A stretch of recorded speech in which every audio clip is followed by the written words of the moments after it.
Bom, é isso aí. Bem-vindo quem já me conhece, quem não conhece, bem-vindo também. Esse é outro canal aqui, só para fazer uma rápida apresentação, como esse é o primeiro vídeo, ele tem a intenção de resgatar um pouco do espírito que eu queria quando eu comecei no YouTube, que era fazer estudos a respeito de clássicos da filosofia.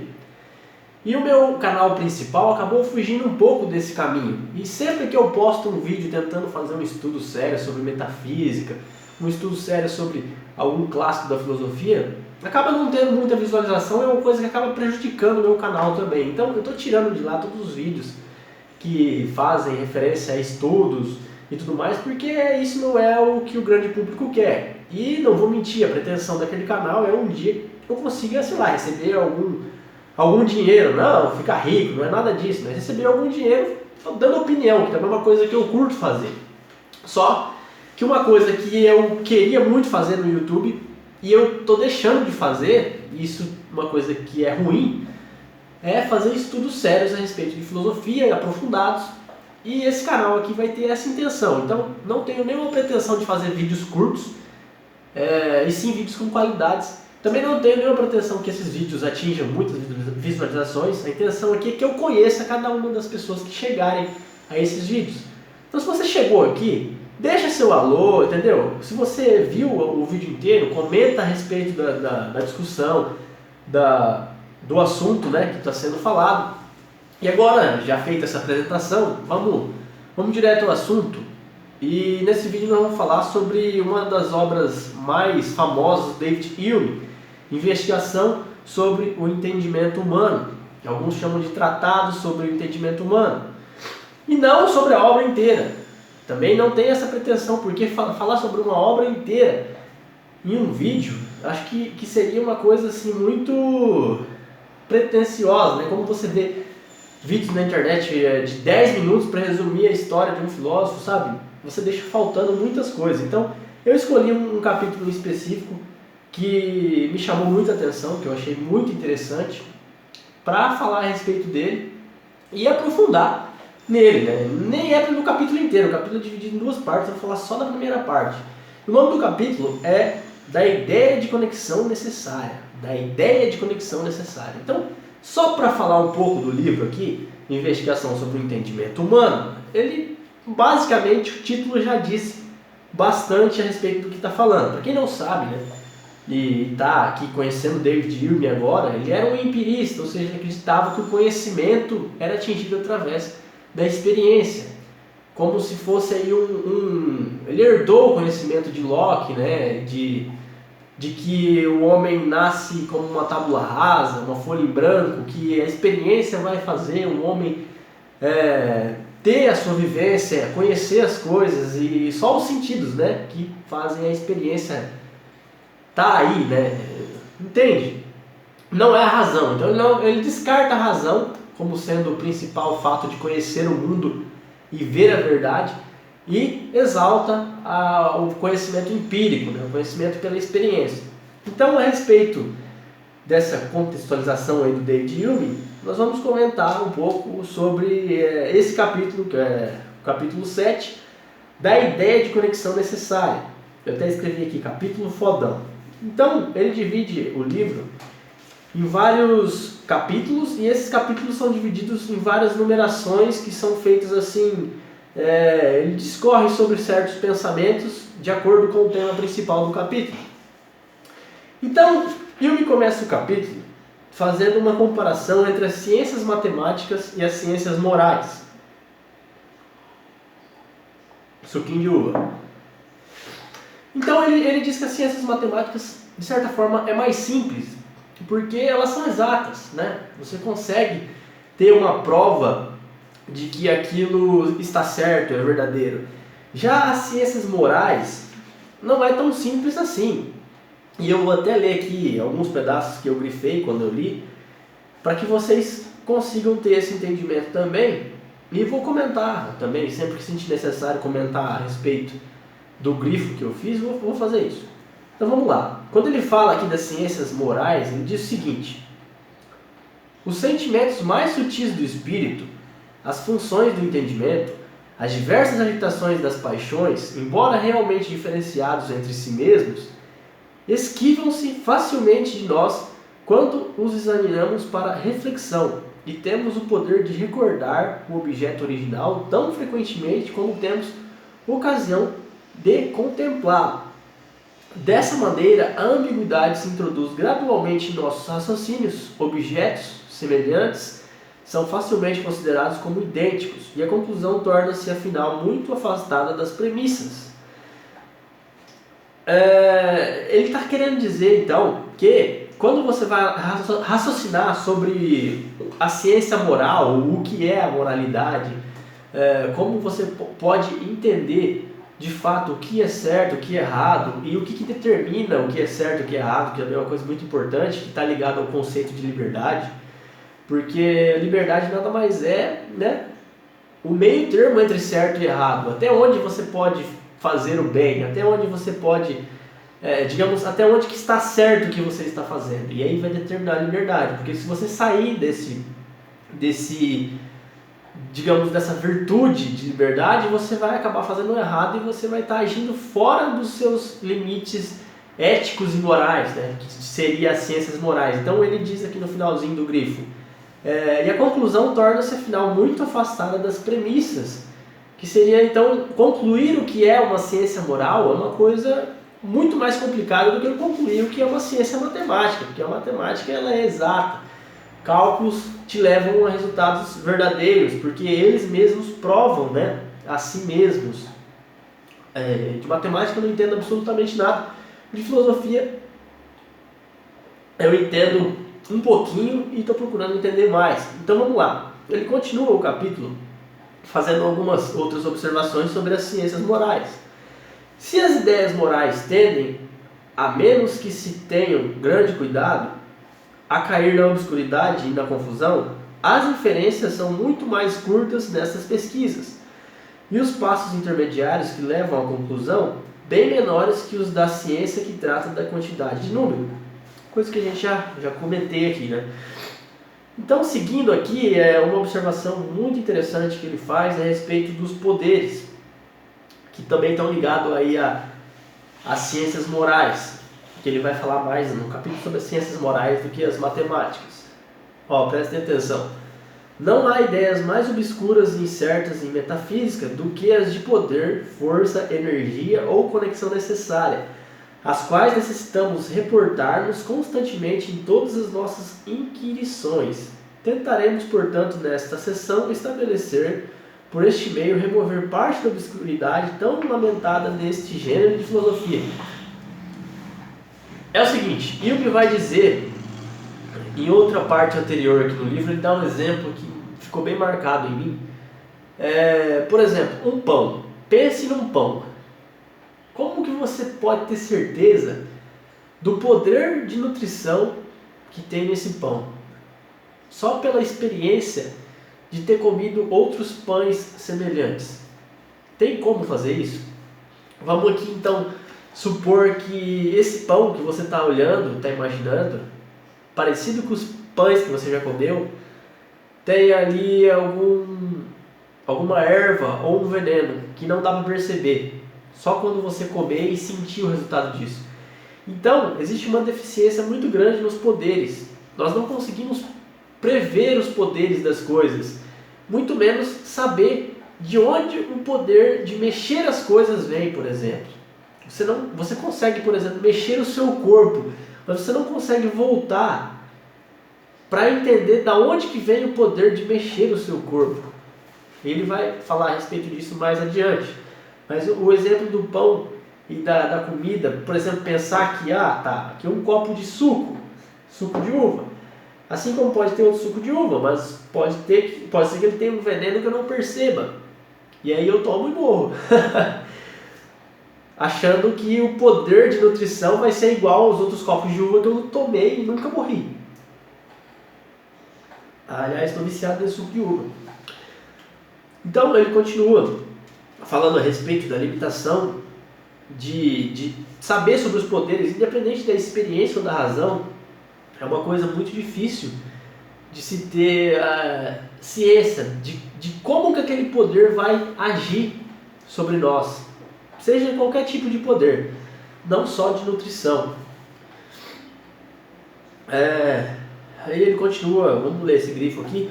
O impulso de uma bola de bilhar é acompanhado pelo movimento da segunda. Eis tudo o que se manifesta aos sentidos externos. O espírito não sente nenhuma sensação ou impressão interna em virtude dessa sequência de objetos. Por conseguinte, não há, num só caso isolado e particular, de causa e efeito, nada que possa sugerir a ideia de poder ou de conexão necessária. Ou seja, quando você bate numa bola de bilhar e ela bate em outra bola, você não consegue ter certeza da exatidão do movimento da segunda bola, sem que você, por exemplo, use da ciência matemática de calcular a força que você bateu na primeira para relar na segunda. Aí só assim seria possível, né, saber a distância de movimento que a segunda bola iria caminhar, por exemplo. Mas, usando só da ciência empírica ou da ciência racional, sem usar da matemática, você não consegue ter certeza desse poder, de até onde essa bola vai andar, ou se esse impulso dessa bola, da onde que vem esse poder, né, do impulso dessa bola, o movimento de agir no taco, e antes de agir no taco, o movimento de pensar sobre esse movimento e regredir isso até o fim, esse poder vai continuar sendo um mistério para o entendimento humano. Bom, é claro que é dessa forma que eu entendo esses trechos, né? Vou deixar isso muito claro. E até por isso não faria sentido gravar vídeos se eu tivesse um entendimento perfeito disso aqui, de forma alguma. Tanto você pode já ter lido essa obra, chegar aí, abrir seu livro, chegar nessa parte e falar, você fez um comentário aí um pouco que parece errado, e é isso que eu quero. Para que nós estabelecemos aqui, né, uma dialética, onde um aceita o erro do outro, esteja em aberto para aceitar o erro do outro, né? Então vamos lá, continuando aqui, lendo mais um grifo. Pode-se dizer que em todo momento temos consciência de nosso poder interno, porquanto sentimos que pela mera ordem de nossa vontade podemos mover os órgãos de nosso corpo ou governar nossas faculdades espirituais. Essa ideia, portanto, é uma ideia reflexiva, porque surge ao refletir sobre as operações de nosso próprio espírito e sobre o governo que a vontade exerce tanto sobre os órgãos do corpo como sobre as faculdades da alma. O movimento de nosso corpo obedece à ordem da vontade. Disso temos sempre consciência, mas o modo pelo qual isso se realiza, a energia conferida à vontade no desempenho desse processo tão extraordinário, distanciam-se da nossa consciência imediata e devem excluir-se para sempre de nossa mais diligente investigação. Então é o que eu falei, por mais que você retorne aí para entender de onde que vem o poder primário de movimento, sempre isso vai continuar sendo um mistério. Em primeiro lugar, indagamos se há em toda a natureza algum princípio mais misterioso que o da união da alma com o corpo, pelo qual uma suposta substância espiritual adquire influência sobre uma substância material, de tal modo que o pensamento mais refinado é capaz de mover a matéria mais grosseira. Se tivéssemos o poder, por um desejo secreto, de mover montanhas ou controlar os planetas em sua órbita, esta ampla autoridade não seria mais extraordinária e não ultrapassaria demais nossa compreensão. Ou seja, mesmo que nós pudéssemos mover montanhas ou mover as órbitas dos planetas, essa ideia de não saber de onde que vem esse poder ainda continuaria longe da nossa compreensão. Porque não depende da potência do poder que se tem para você ter a certeza de onde que ele vem, né? Porque isso não cabe a nós não temos essa potência, né, de saber de onde que vem o poder. Fiz até uma anotação aqui,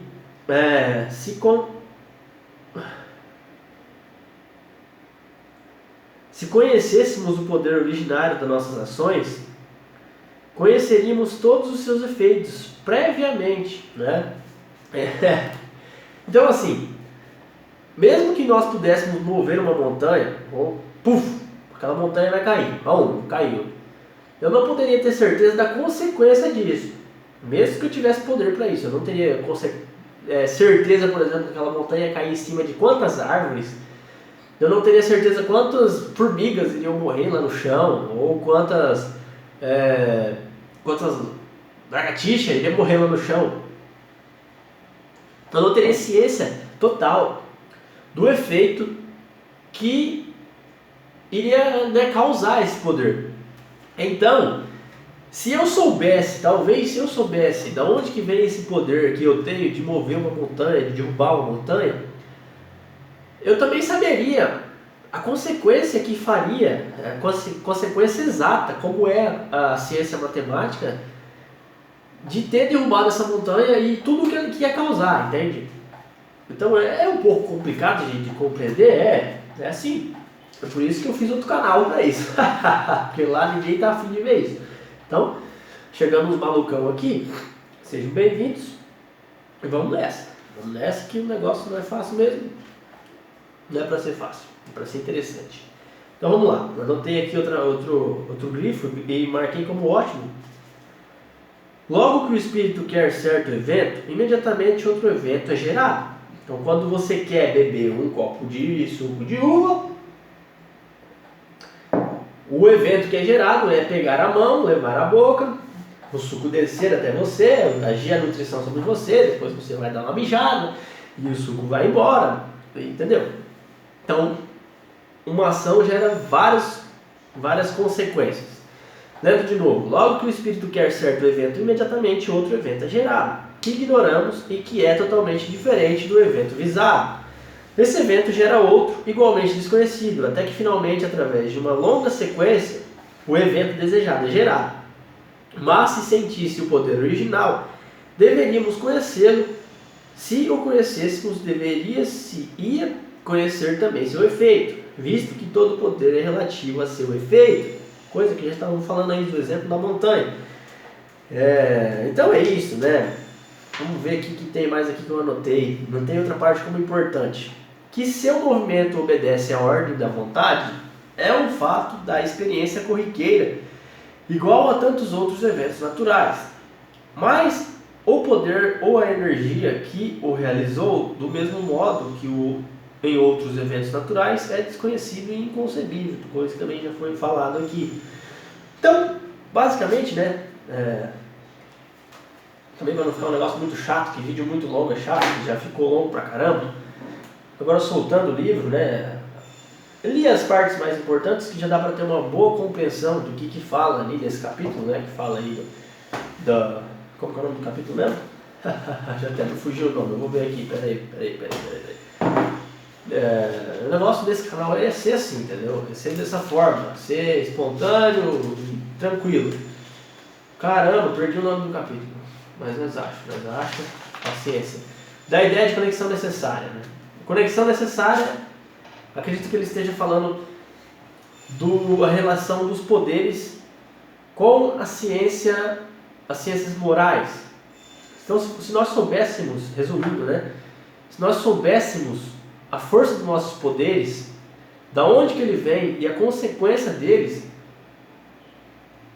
nós também saberíamos a exatidão das ciências morais, o que seria certo de fato ou errado de fato, independente da ideia de constituição e liberdade, de até onde você pode fazer isso ou aquilo, porque isso estaria tão estabelecido e tão correto como é 2 mais 2 igual a 4, que é a ciência matemática. Então, assim, o entendimento humano, tratado sobre o entendimento humano, visa discorrer sobre as limitações humanas e até onde você pode pensar para tentar se colocar de certa forma virtuosa para o mundo e para si mesmo. Essa é a minha interpretação aí desse capítulo. E vou ficando por aqui, né? Comentem aí o que vocês acharam da minha interpretação. Se vocês já leram, né?